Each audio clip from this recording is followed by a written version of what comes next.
15,000 লোকের একটা সমাবেশ আমরা নবীনগর হাই স্কুল মাঠে করতে চাই।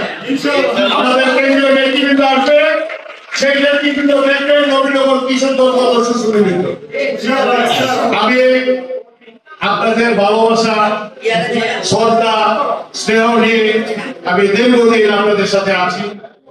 আমি আপনারা ইতিমধ্যে আপনারা জানেন আমার পারিবারিকভাবে আমার দিদি ছাড়া আমি আপনাদের সাথে নিয়ে এই দিনগুলো চালাই যাচ্ছি।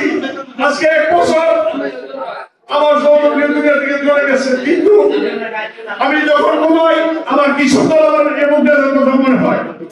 আমি কিশোর দলকে নিয়ে নবীনগরে বাঁচতে চাই, কিশোর দলের আপনাদেরকে সাথে নিয়ে আমি থাকতে চাই। দল কাকে নবীন দিবে আমি জানি না, আপনারা আমরা সবাই ঐক্যবদ্ধ থাকতে হবে। থাকি তাহলে আমাদের মূল্যায়িত হবে। আপনারা এদিক সেদিক ঘোরাফেরা করেন না, আমরা ঐক্যবদ্ধ করে কৃষক দলে আছি, ছিলাম, থাকবো, এই কথা করে আপনারা থাকবেন। ইনশাআল্লাহ আমরা সকলে মূল্যায়িত হবো। দল কাউকে নমিনেশন দেয় না, নমিনেশন অনেক দেরি আছে।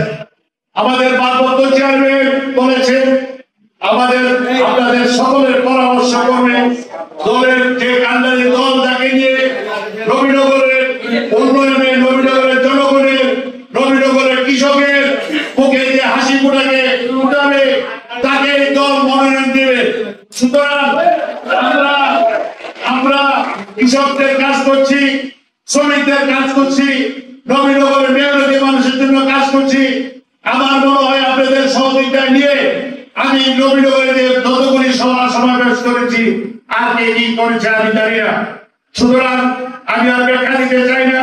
আপনাদের মুখ থেকে আজকে ৫ নম্বরে যে সমাবেশ হবে সেই সমাবেশকে সফল করার জন্য দিক নির্দেশনা দিবেন, সে আশা উদ্দীপনা থেকে আমার বক্তব্য এখানে শেষ করছি।